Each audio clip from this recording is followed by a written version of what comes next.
السلام عليكم ورحمة الله وبركاته. إن الحمد لله نحمده تعالى ونستعينه ونستغفره ونعوذ بالله من شرور أنفسنا وسيئات أعمالنا. من يهده الله فلا مضل له ومن يضلل فلا هادي له. أشهد أن لا إله إلا الله وحده لا شريك له وأشهد أن محمدا عبده ورسوله. أوصي نفسي وإياكم بتقوى الله فقد فاز المتقون. قال ربنا جل جلاله: يا أيها الذين آمنوا اتقوا الله حق تقاته ولا تموتن إلا وأنتم مسلمون. يا أيها الناس اتقوا ربكم الذي خلقكم من نفس واحدة وخلق منها زوجها وبث منهما رجالا كثيرا ونساء واتقوا الله الذي تساءلون به والأرحام إن الله كان عليكم رقيبا. يا أيها الذين آمنوا اتقوا الله وقولوا قولا سديدا يصلح لكم أعمالكم ويغفر لكم ذنوبكم ومن يطع الله ورسوله فقد فاز فوزا عظيما.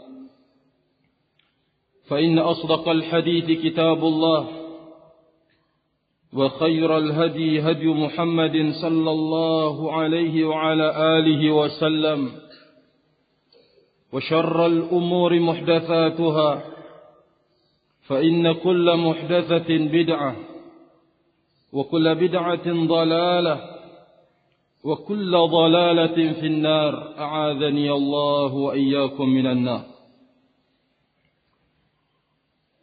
Saudaraku kaum muslimin yang berbahagia,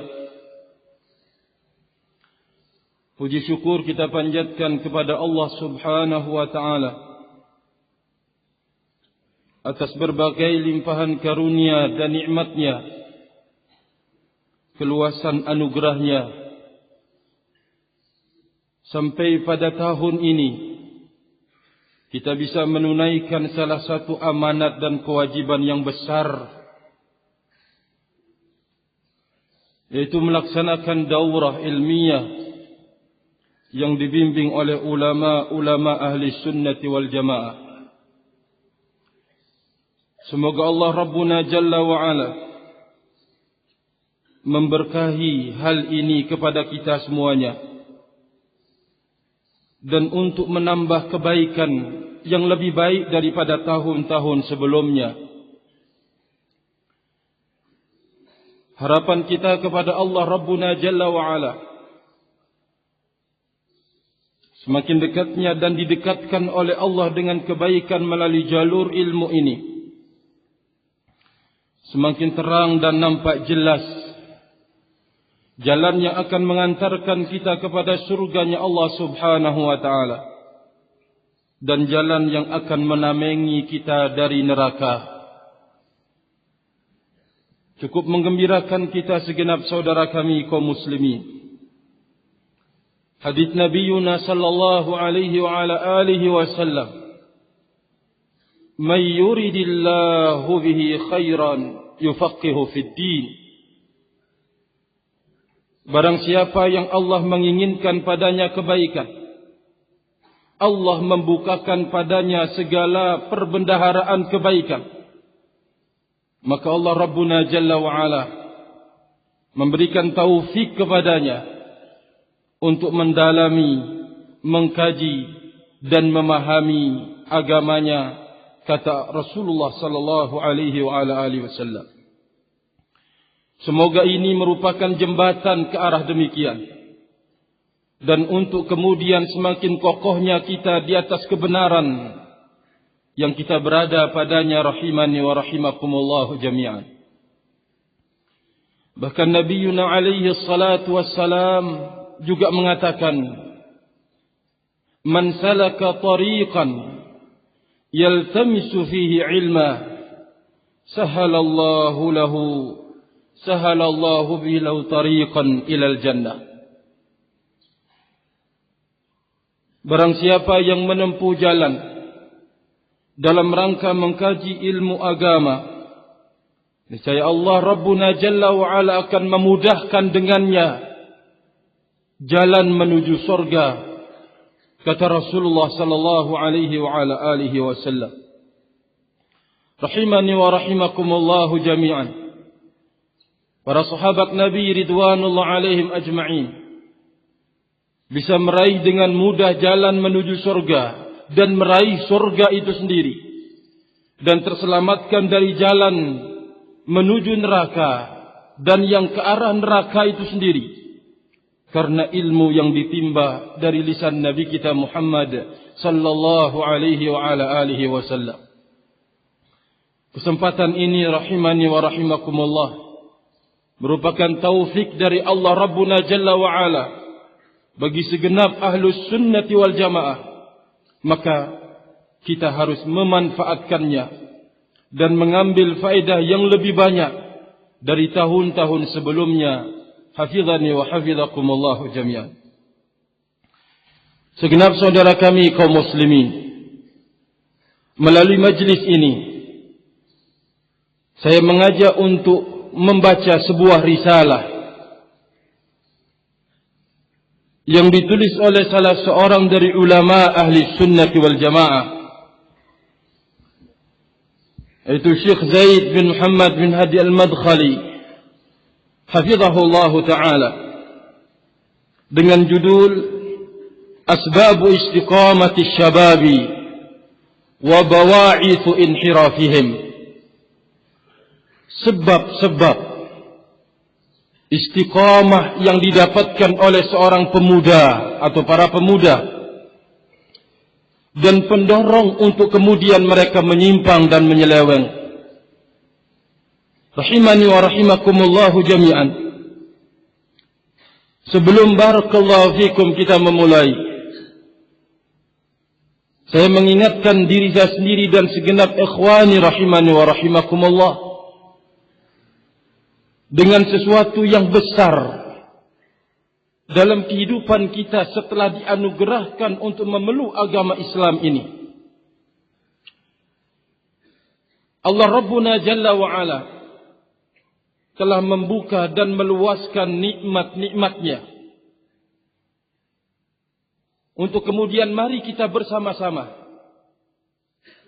setelah mencoba untuk melakukan perhitungan terhadap nikmat ini, sanggupkah untuk kemudian kita sampai kepada satu permasalahan, melakukan klasifikasi terhadap nikmat yang Allah telah berikan.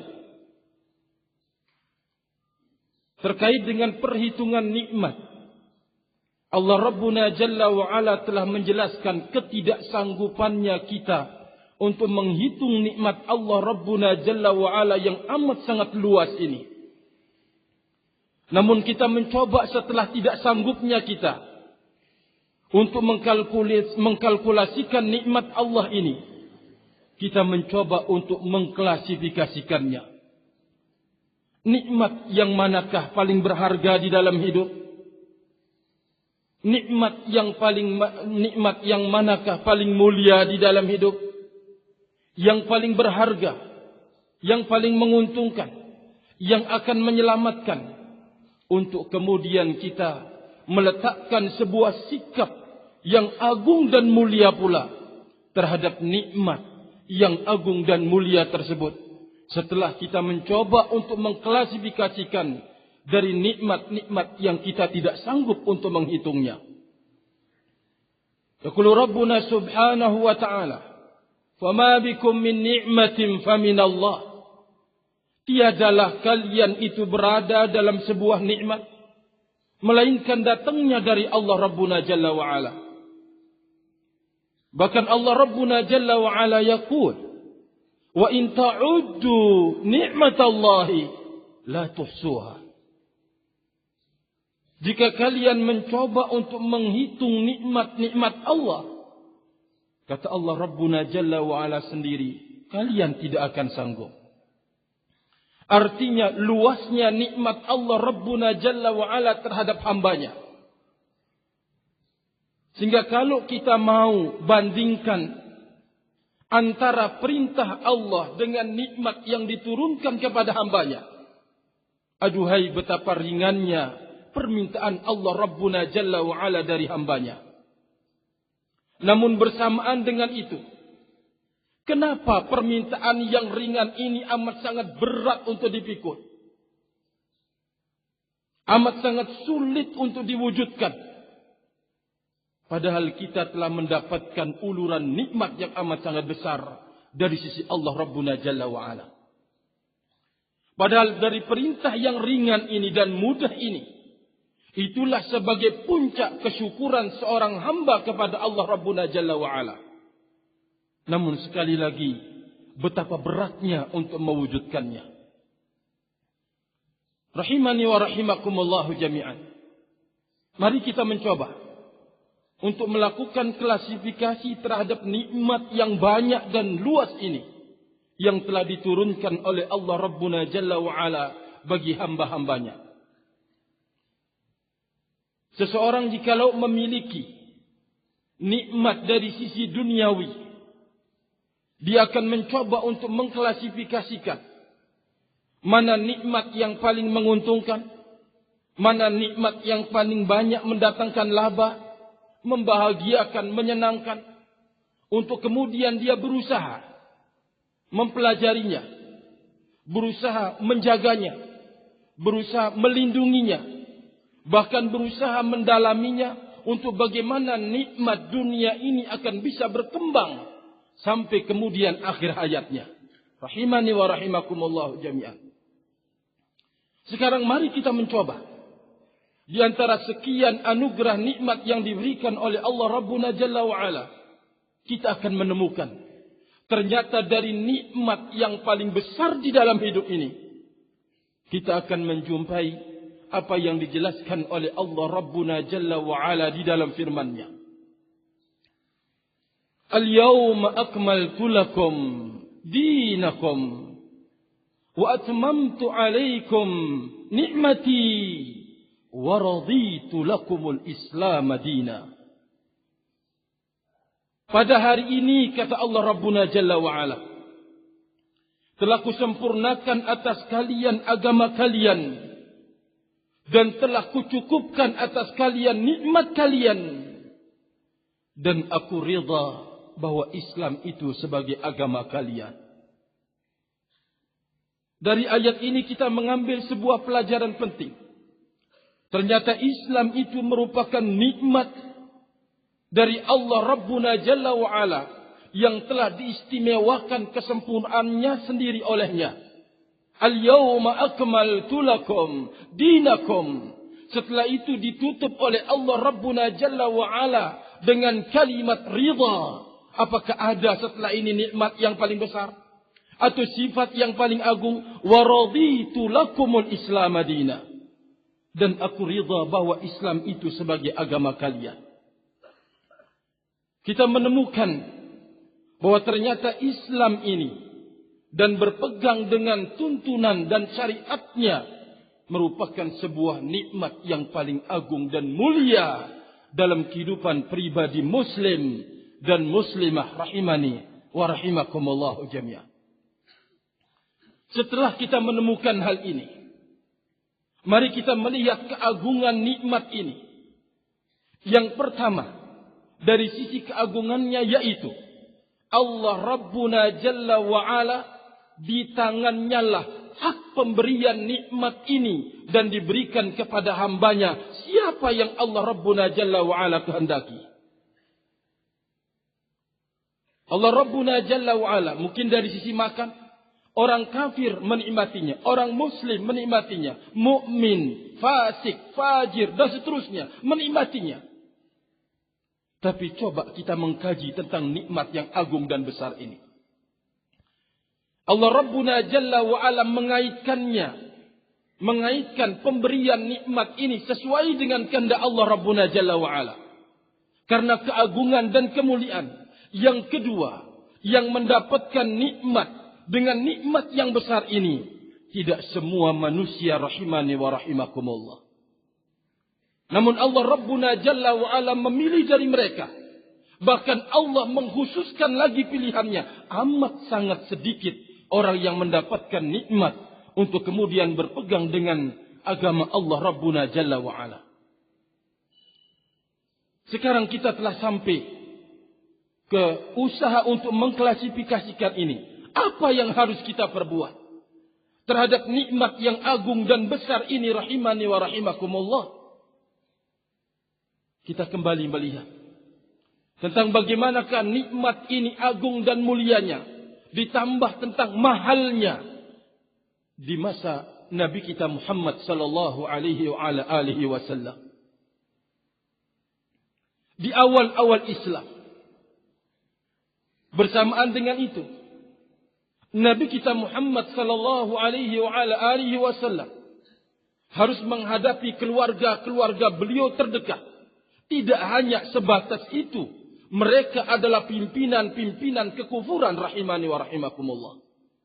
Pamannya, paman-paman Rasul alaihi salatu wassalam. Bahkan kedua orang tua Nabi kita Muhammad sallallahu alaihi wasallam, kakek beliau Abdul Muttalib rahimani wa rahimakumullah. Allah tidak memberikan kepada mereka nikmat yang agung dan mulia ini. Allah Rabbuna Jalla wa'ala menahannya dari mereka. Hafizani wa hafizakumullah. Ini yang kita maksudkan. Betapa agungnya dan mulianya nikmat yang Allah khususkan pemberiannya kepada siapa yang Allah Rabbuna Jalla wa'ala kehendaki. Siapa yang dipilih oleh Allah Rabbuna Jalla wa'ala untuk kemudian menyandang nikmat ini rahimani wa rahimakumullah? Abu Bakar, kemudian Ali. Pilihan di samping itu juga mereka-mereka dari kalangan budak rahimani wa rahimakumullah, Bilal bin Rabah, keluarga Ammar bin Yasir, untuk kemudian mendapatkan nikmat yang agung dan mulia ini. Allah Rabbuna Jalla wa'ala menahannya dari pimpinan-pimpinan dan pentolan-pentolan kafir Quraisy di saat itu. Walillahil hikmatul balighah. Dan tentunya Allah memiliki hikmah yang agung dalam menahan hidayahnya, nikmat yang mulia ini dari para keluarga terdekat Nabi kita Muhammad sallallahu alaihi wasallam dan sekaligus pimpinan kekufuran di saat itu rahimani wa rahimakumullah. Bersamaan dengan mahalnya hidayah ini dari Allah Rabbuna Jalla wa'ala, keagungannya, coba kita melihat. Nabi kita alaihi salatu wassalam berdakwah di awal pertama kali. Kemudian diikuti dengan masuk Islamnya Abu Bakar. Kemudian sahabat yang lain rahimani wa rahimakumullah. Apakah mulus jalannya? Penuh dengan ujian dan cobaan. Tantangan yang telah dipersiapkan oleh Allah Rabbuna Jalla wa'ala. Bersamaan mahalnya hidayah ini. Bersamaan mahalnya nikmat ini. Allah telah mempersiapkan sekian bentuk ujian dan cobaan padanya. Hafizani wa hafizakumullahu jami'an.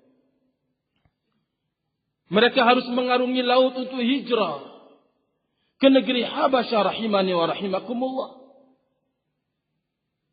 Hal itu terjadi 2 kali, barakallahu fikum. Belum lagi segala macam bentuk caci makian, celaan, penghinaan terhadap mereka. Sekembalinya dari tempat hijrah, disusul oleh Allah Rabbuna Jalla wa'ala agar hijrah ke kota Madinah. Semuanya ini perjalanan yang amat sangat mengerikan. Disusul dengan ancaman yang amat sangat berbahaya dari sisi mereka. Yakni orang-orang kafir kepada Allah.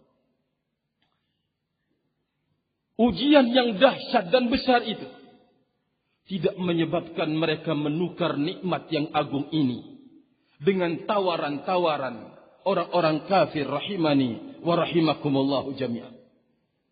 Mereka menjaga nikmat ini. Mereka melindungi nikmat ini. Bahkan mereka berkorban untuk mendapatkan dan istiqomahnya dia di atas nikmat ini. Pengorbanan yang tidak sedikit yang dikeluarkan oleh para sahabat Nabi ridwanullah alaihim ajma'in untuk mempertahankan, menjaga nikmat yang telah diberikan oleh Allah Rabbuna Jalla wa'ala.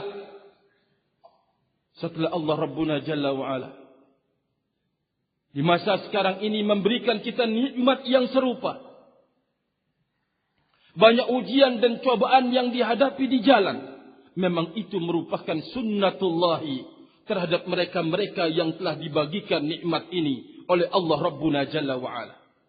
Engkau ingin mengelak, tidak akan bisa. Engkau ingin lari, juga tidak akan sanggup. Kemanapun engkau membawa kebenaran, maka di sana juga syaitan akan meletakkan bala, iblis meletakkan bala tentaranya untuk menghadang, untuk memusuhi, untuk menjatuhkan dirimu sendiri. Itu merupakan sunnatullah rahimani wa rahimakumullah jami'an. Namun kita harus belajar dari para pendahulu kita yang saleh rahimani wa rahimakumullah. Dari sederetan para sahabat Nabi ridwanullah alaihim ajma'in yang telah mendapatkan ujian yang dahsyat dari orang-orang kafir rahimani wa rahimakumullah. Bahkan jikalau kita diuji dengan ujian yang menimpa mereka ketika mendapatkan nikmat ini, kayaknya berdasarkan iman kita yang lemah, ibadah kita yang kurang, ilmu kita yang kurang, ya Allah, kami tidak akan sanggup untuk menghadapinya rahimani wa rahimakumullah. Namun karena keadilan Allah Rabbuna Jalla wa'ala, kita tidak diuji dengan ujian yang menimpa mereka. La yukallifullahu nafsan illa wus'aha. Allah akan menguji sesuai dengan kadar kesanggupan yang ada pada diri kita. Kita belajar ke arah belakang agar kita tahu bahwa apa yang menimpa kita dari ujian dan celaan, pengucilan, kekurangan dunia dan seterusnya, sungguh telah menimpa para pendahulu kita yang telah Allah anugerahkan nikmat yang besar ini. Mereka bersabar, mereka istiqamah di atasnya dan tidak tergoyang pun rahimani wa rahimakumullah oleh ujian yang diturunkan oleh Allah Subhanahu wa ta'ala. Lidzalika rahimani wa rahimakumullah.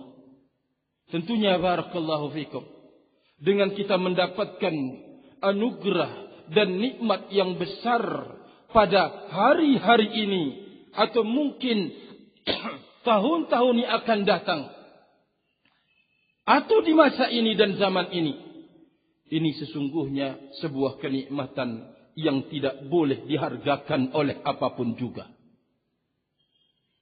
Tidak boleh dibandingkan oleh apapun juga.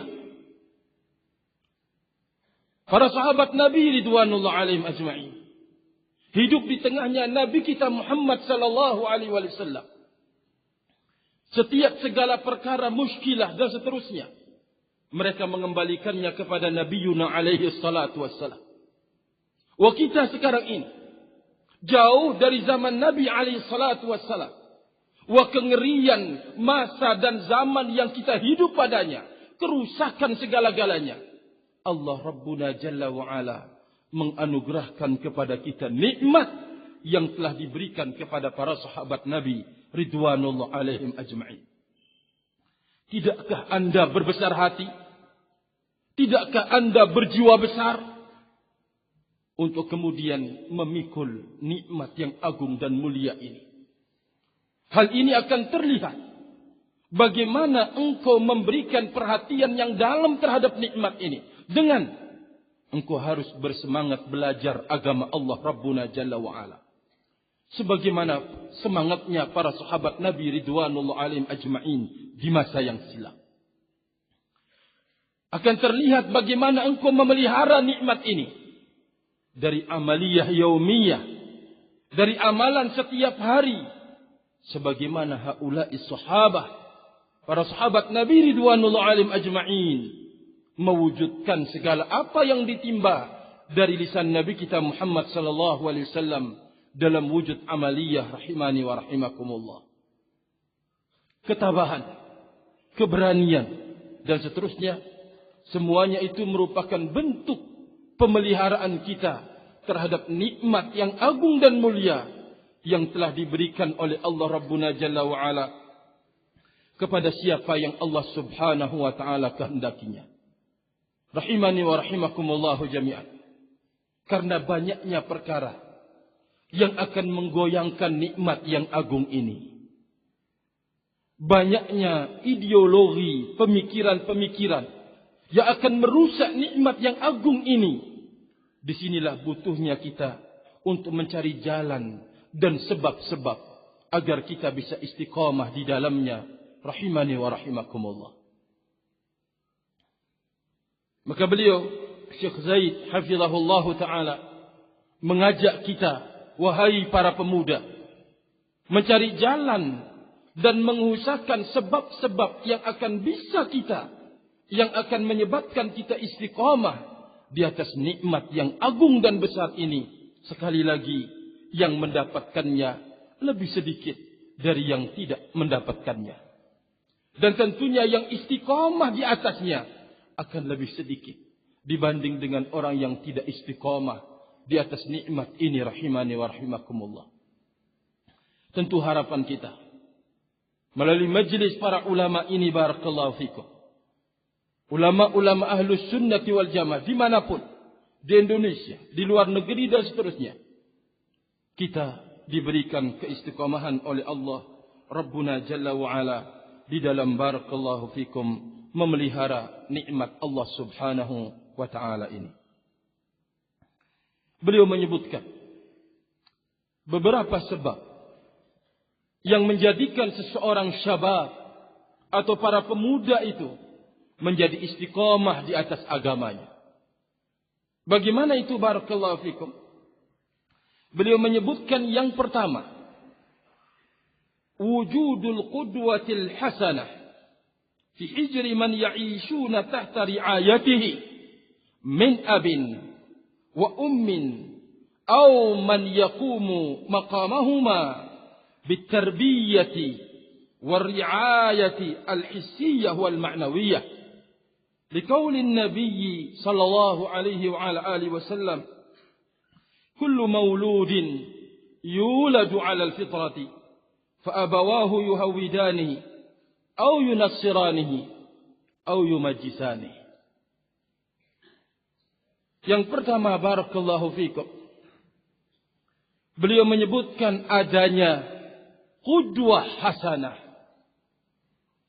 contoh suri tauladan yang baik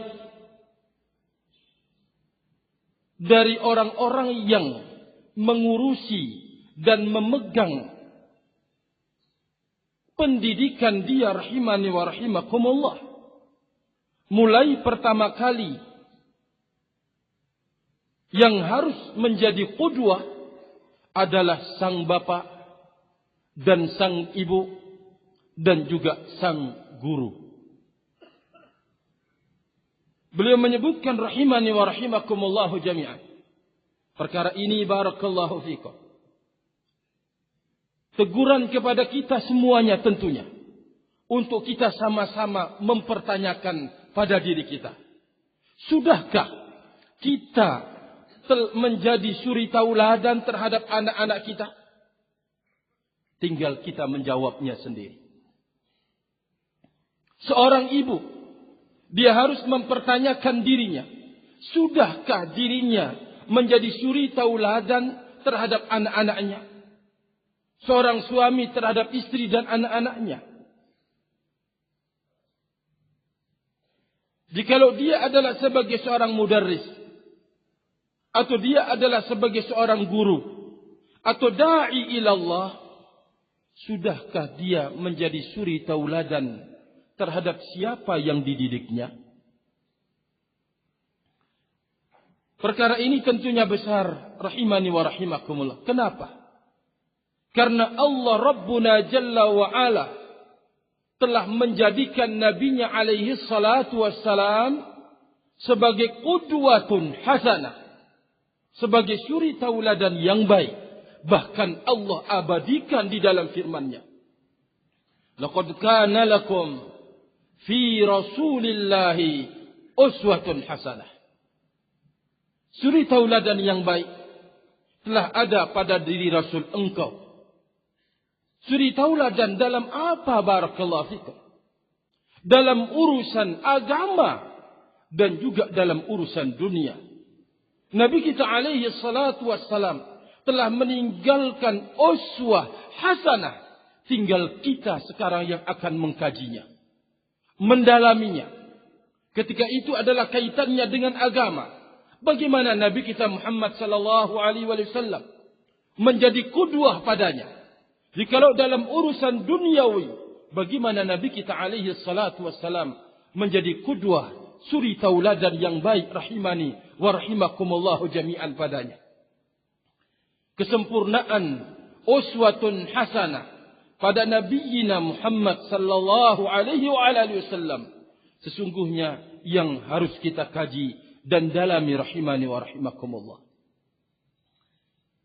Terkait dengan permasalahan barakallahu fikum, kesempurnaan atau uswatun hasanah dalam hal menapaki jalan yang lurus, manhaj yang hak ini, Nabi kita sebagai imamnya rahimani wa rahimakumullah meyakini keyakinan yang diridhai oleh Allah Rabbuna Jalla wa Ala. Nabiuna telah mengajarkan dan mendidik para sahabat Nabi ridwanullah alaihim ajma'in padanya. Bagaimana bentuknya? Ketika Nabi alaihi salatu wassalam memberikan pendidikan uswatun hasanah, ketika seorang datang kepada Nabi alaihi salatu wassalam mengucapkan kalimat masya Allah wa syi'ta, semuanya ini terjadi dengan kehendak Allah dan kehendak engkau. Nabi kita alaihi salatu wassalam menegurnya rahimani wa rahimakumullah. Allama wa rabba. Nabi kita alaihi salatu wassalam mengajarkan dan juga memberikan pendidikan kepada para sahabatnya ridwanullah alaihim ajma'in. Tidak hanya allama, tidak hanya memberikan pengajaran kemudian selesai. Tapi Nabi kita alaihi salatu wassalam allama wa rabba. Beliau mengajarkan dan beliau mendidik para sahabat Nabi ridwanullah alaihim ajma'in.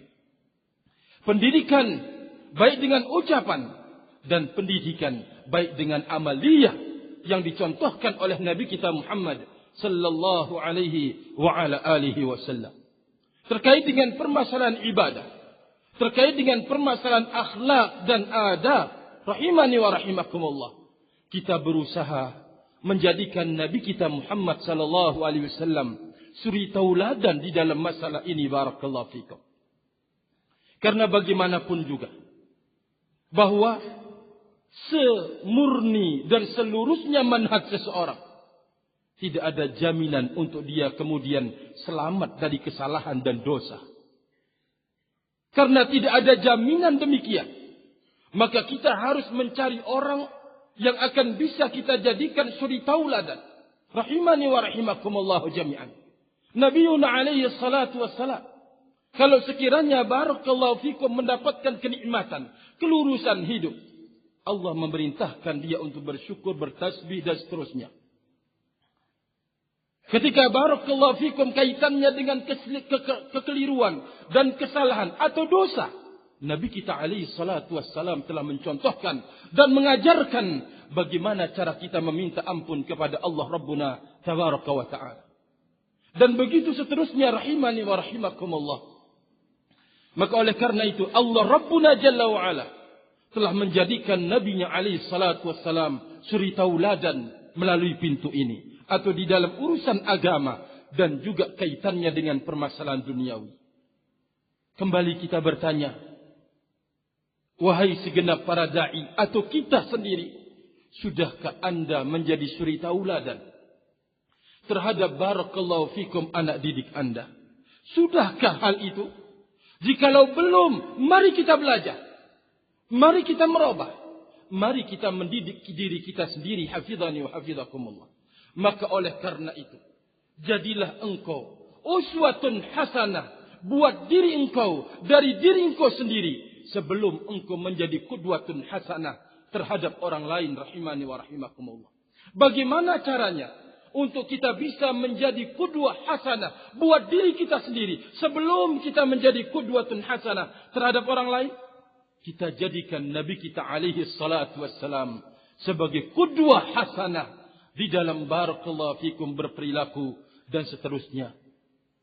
Karena Allah Rabbuna Jalla wa Ala mengatakan, ya ayyuhalladzina amanu qu anfusakum wa ahlikum nara. Wahai orang-orang yang beriman, jagalah diri engkau, keluarga engkau.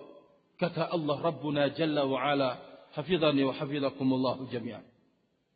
Bahkan Allah Rabbuna Jalla wa Ala menjadikan Nabi Ibrahim alaihissalam dan orang-orang yang bersama Nabi Ibrahim alaihissalam uswatun hasanah, suri tauladan yang baik.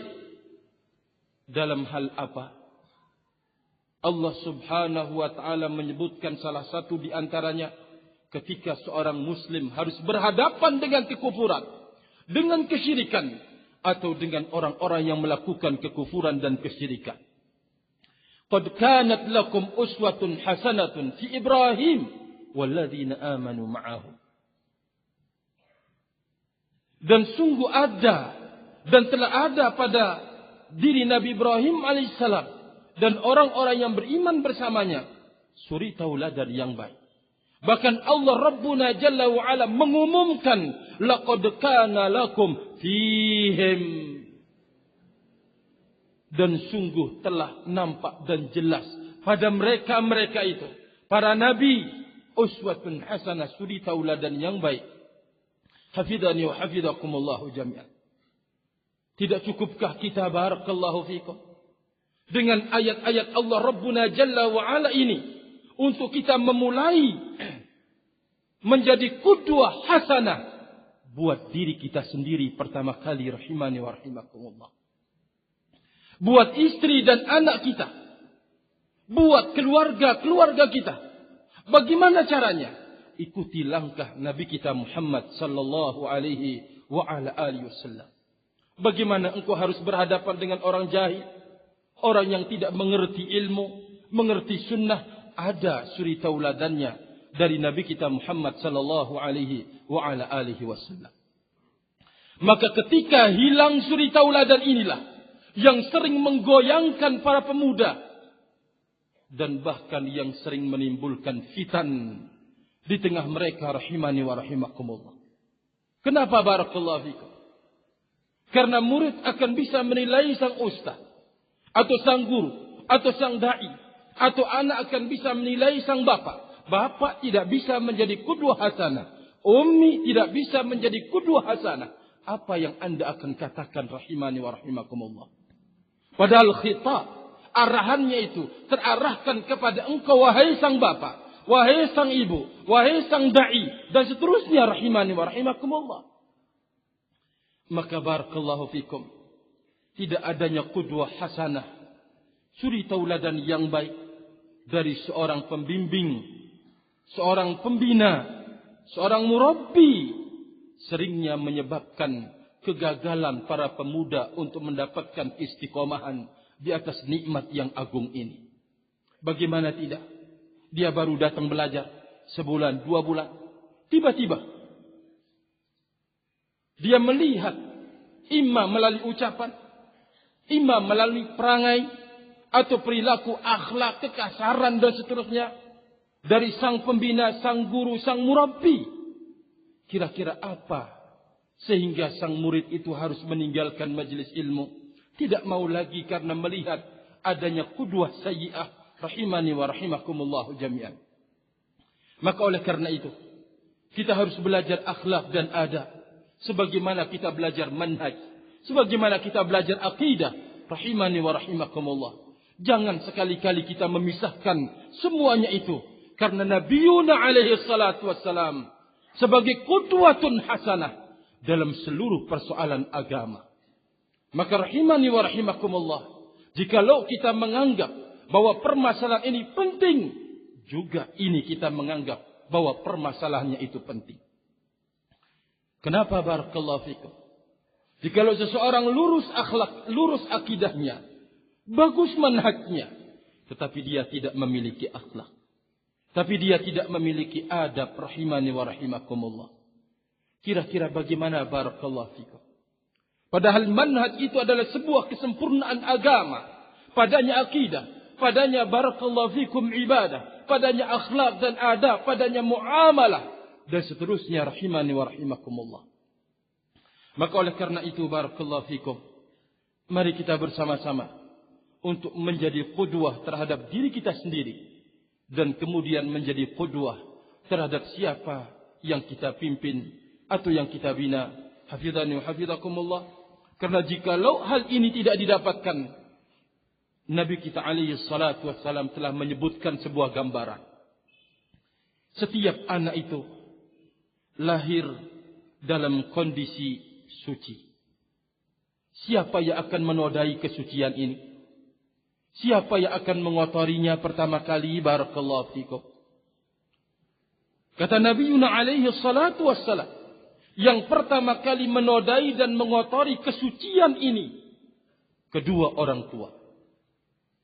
Ibu dan bapaknya lah yang akan pertama kali menulis tinta pada kebersihan kertas tersebut. Imma hitam, merah, hijau, dan seterusnya. Tergantung daripada keinginan kedua orang tua rahimani wa rahimakumullah. Nabi menggambarkan sallallahu alaihi wasallam, kedua orang tuanya lah yang menjadikan dia Yahudi, kemudian Nasrani, atau yang menjadikan dia Majusi. Peran serta kedua orang tua dalam kelurusan seorang anak adalah amat sangat besar. Sehingga jangan sampai kedua orang tua tidak mau ikut andil besar dalam pelurusan anaknya. Buat nakal sekali dan seterusnya, lemparkan ke pondok pesantren. Ingin lepas, sudahlah, biar. Misalkan barakallahu fikum. Tapi coba dia bersabar, mendidik, membimbing anaknya rahimani wa rahimakumullahu jami'an, memberikan kasih sayang yang sepenuhnya. Karena kasih sayang yang sepenuhnya yang akan didapatkan oleh sang anak tidak akan bisa digantikan oleh apapun juga dari kedua orang tuanya. Rahimani wa rahimakumullahu jami'an. Tapi kita mulai dari diri kita sendiri sebagai kedua orang tua untuk kemudian menjadi suri tauladan terhadap mereka. Hafizani wa hafizakumullah.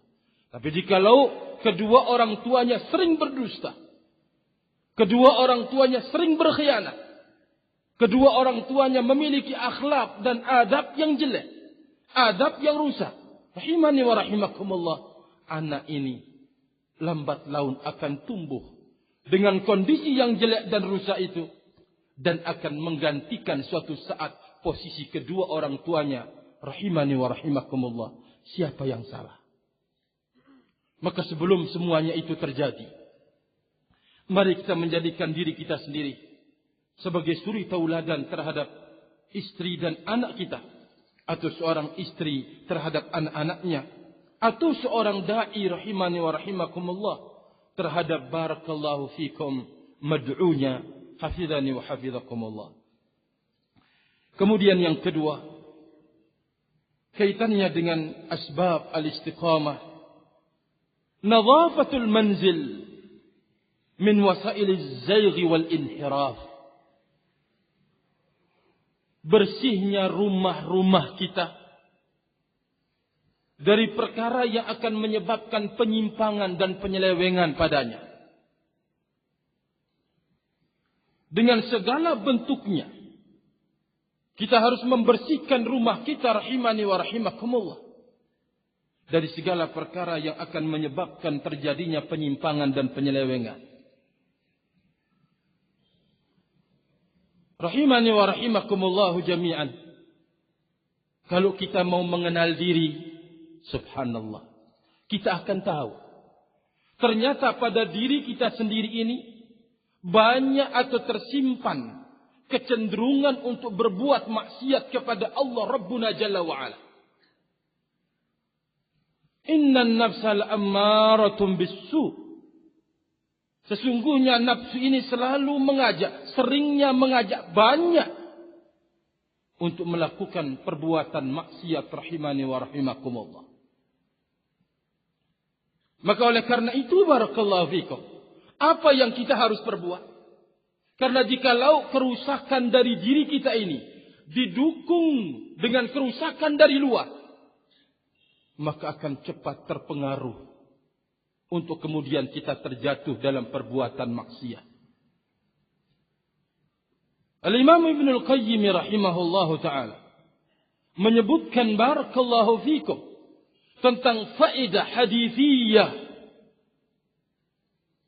ketika Nabi alaihi salatu wassalam mengatakan, ala wa inna fil jasadi mudghah idza saluhat saluhal jasadu kulluh wa idza fasadat fasadal jasadu kulluhu ala wahyal qalb. Ketahuilah pada diri kita ini ada segumpal daging. Jikalau baik, akan menentukan seluruh anggota jasad baik. Tetapi bila rusak, akan menentukan seluruh anggota jasad itu rusak. Al-Imam Ibn Al-Qayyim rahimahullahu ta'ala menyebutkan bahwa segumpal daging ini merupakan amirul jasadi, pimpinan jasad kita. Jikalau sang pimpinan ini baik, tentu akan menentukan kebagusan rahimani wa rahimakumullah dari anggota jasadnya. Karena ini merupakan poros kebaikan. Iblis tahu kalau ini merupakan sumber kebaikan, maka inilah yang pertama kali dituju untuk dihancurkan, untuk dirusak. Hafidhani wa hafidhakumullahu jami'an. Ini yang kemudian dituju untuk iblis melakukan pengerusakan padanya melalui pintu kesyirikan kepada Allah Rabbuna Tabaraka wa Ta'ala. Setelah melalui pintu kesyirikan, kalaulah mungkin orangnya istiqamah di atas akidah yang benar, dia akan turun kepada peringkat yang kedua dengan berbagai macam bentuk perbuatan mengada-ngada dalam agama Allah Rabbuna Jalla wa Ala. Jikalau dia adalah orang yang lurus akidahnya dan muttabi'an li sunnati Rasulullah sallallahu alaihi wasallam, mengikuti tuntunan Nabi kita alaihi salatu wassalam, akan turun kepada peringkat yang berikutnya, kabairuz dzunub, dosa-dosa besar. Dimudahkan, digampangkan, dibantu oleh iblis untuk mewujudkan niat-niat dia melakukan kemaksiatan. Hafidhani wa hafidhakumullahu jami'an. Fanduru barakallahu fikum. Maka oleh karena itu beliau memberikan kiat melalui firman Allah Rabbuna Jalla wa Ala untuk bisa menamengi diri agar kita rahimani wa rahimakumullah as-sabr barakallahu fikum. Ya ayyuhalladzina amanu isbiru wasabiru warabitu. Makna murabata, berjaga-jaga. Dari mana syaitan akan masuk pada diri engkau sendiri. Jikalau ternyata engkau melakukan sebuah ibadah, ingat, syaitan akan punya peluang untuk menggugurkan nilai amalan soleh, amal soleh yang ada pada diri engkau. Sampai jam berapa?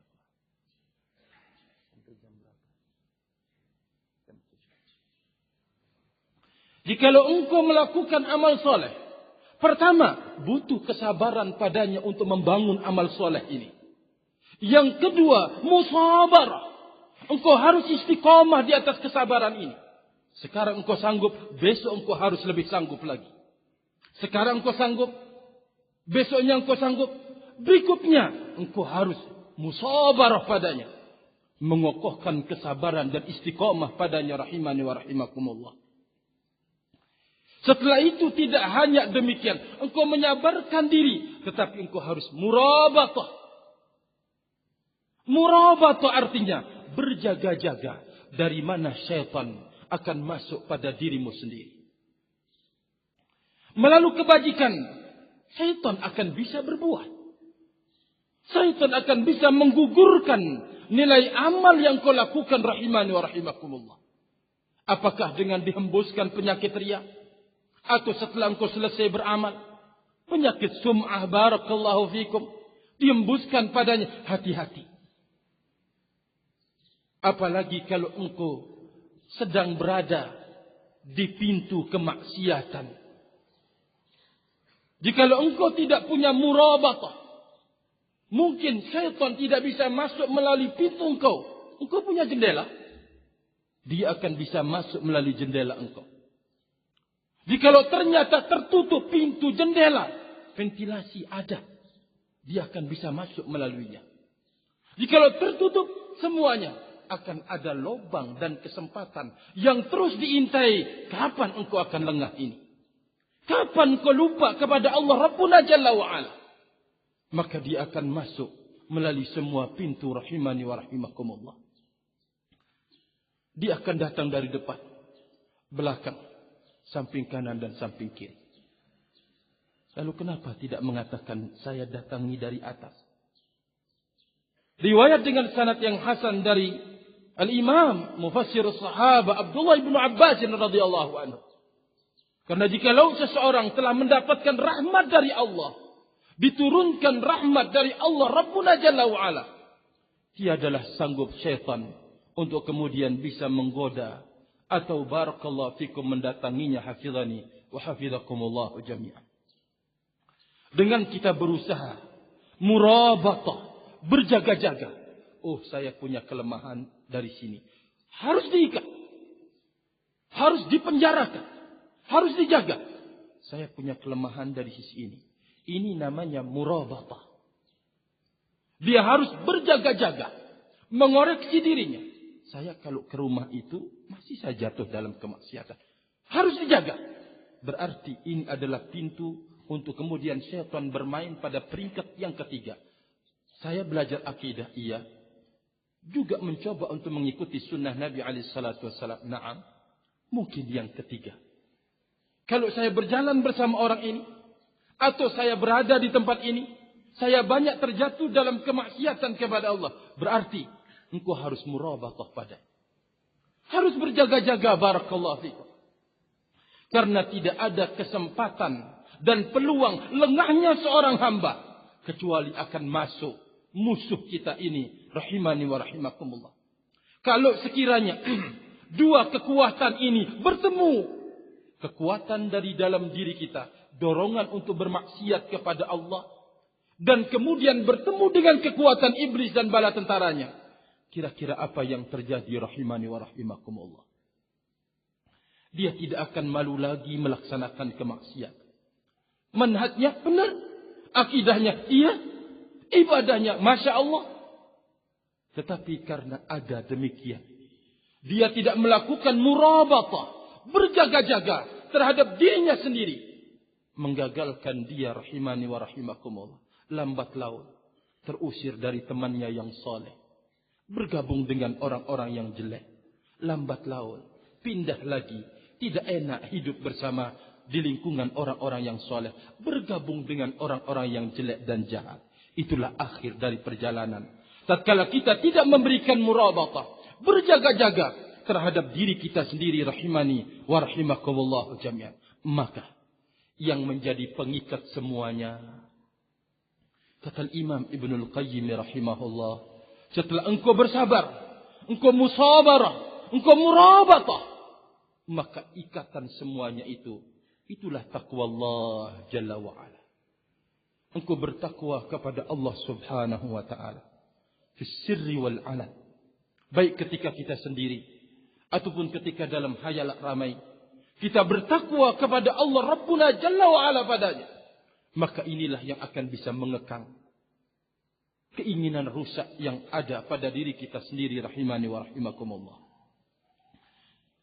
Maka oleh karena itu, dari dalam diri kita ini sudah rusak sesungguhnya. Kalau didukung di rumah kita, banyak perkara yang akan menyebabkan penyimpangan dan penyelewengan. Dari istri kita, dari anak kita, tentu kekuatan syaitan akan bertambah pula. Inilah yang seringnya menggagalkan keistiqomahan seorang pemuda, barakallahu fikum, di dalam menapaki dan mempertahankan serta memikul nikmat yang agung yang kita sudah sebutkan di depan, yaitu nikmat berpegang teguh dengan agama Allah Rabbuna Tabaraka wa Ta'ala. Maka oleh karena itu, barakallahu fikum, mari kita belajar tentang diri kita sendiri. Benar bahwa ternyata Allah telah memberikan kita nikmat ini, tapi kita harus tahu banyak kelemahan yang ada pada diri kita yang belum terobati. Maka melalui kita belajar agama Allah Rabbuna Jalla wa'ala, belajar kemudian berusaha mengamalkan, bukan hanya sekedar memperbanyak ilmu dan seterusnya, tetapi jauh dari amal. Jangan. Karena salah satu dari penjagaan ilmu itu adalah mewujudkannya, barakallahu fikum, dalam bentuk amal. Banyak perkara-perkara yang kita tahu Al-Quran itu sebagai obat, tetapi belum tersentuh pada diri kita sendiri untuk kemudian terbebaskan dari mungkin satu sifat yang akan membahayakan diri kita sendiri. Tentu kita akan lebih tahu penyakit kita, barakallahu fikum, dalam hal ini. Dan kita lebih tahu obatnya, barakallahu fikum, pada penyakit yang menimpa dalam gambaran yang kita sebutkan tadi. Maka setelah kita mengerti bahwa diri kita ini banyak penyakit, maka kita harus benar-benar berusaha untuk mencari obatnya. Karena penyakit ini, jikalau menyebabkan tercabutnya nikmat yang agung ini, Anda akan celaka dunia dan di akhirat. Tapi jikalau engkau tahu ada obatnya, engkau harus semaksimal mungkin, karena keselamatan itu tidak akan bisa ditukar oleh apapun juga. Rahimani wa rahimakumullahu jami'an. Mari kita bersama-sama, barakallahu fikum, untuk kita belajar mempelajari diri kita sendiri. Belajar untuk merubah diri kita sendiri. Belajar untuk memperbaiki diri kita sendiri. Belajar untuk kita membangun yang terbaik buat diri kita di sisi Allah Rabbuna Jalla wa'ala. Itulah dengan mengamalkan dan mewujudkan apa yang telah kita pelajari, barakallahu fikum. Semoga Allah Rabbuna Jalla wa'ala memberikan, barakallahu fikum, barakah terhadap majlis Ahlus Sunnati wal Jamaah ini bersama ulamanya, rahimani wa rahimakumullah, dan diberikan kesabaran bagi kita untuk kemudian mengikutinya, barakallahu fikum. Karena bagaimanapun juga bahwa ini merupakan karunia dan keutamaan yang besar dari sisi Allah Rabbuna Jalla wa'ala. Kita dikunjungi oleh ulama Ahlus Sunnati wal Jamaah. Semoga Allah Rabbuna Jalla wa'ala juga memperbaiki kita dan juga merubah apa yang itu merupakan kekurangan pada diri kita sendiri. Tapi jikalau kita tidak mulai dari diri, maka Allah tidak akan membantu kita untuk melakukan perubahan pada diri kita sendiri. Innallaha la yughayyiru ma biqaumin hatta yughayyiru ma bi anfusihim. Maka perubahan yang Allah anugerahkan kepada seorang hamba amat sangat terkait dengan usaha yang dilakukan oleh hamba itu sendiri, rahimani wa rahimakumullah. Karena Allah Rabbuna Jalla wa'ala mengaitkan antara sebab dengan musababnya. Jikalau seseorang telah melakukan sebab, maka Allah Rabbuna Jalla wa'ala akan memberikannya. Sebagaimana jikalau Allah menyesatkannya, maka akibat ini merupakan akibat kesesatan yang pertama. Falamma zaghu azaghallahu qulubahum. Maka tatkala ada bibit penyimpangan dan penyelewengan dan menginginkan penyimpangan, Allah membalas dengan menyelewengkan hati-hati mereka, kata Allah Rabbuna Jalla wa'ala. Kalau itu kaitannya dengan kesesatan, maka mari kita menjauhkan diri daripadanya dan mewujudkan sebab-sebab yang akan mendatangkan bantuan dan pertolongan Allah Rabbuna Jalla wa'ala dalam memperbaiki diri, memperbaiki keluarga, memperbaiki masyarakat, bangsa dan negara. Wallahu ta'ala a'lam bis-shawab. Mungkin ini yang bisa saya sampaikan pada kesempatan kali ini, dan tentunya kurang lebihnya mohon maaf. Ikhwani rahimani wa rahimakumullah. Subhanakallahumma bihamdika asyhadu an la ilaha illa anta astaghfiruka wa atubu ilaik. Wassalamualaikum warahmatullahi wabarakatuh.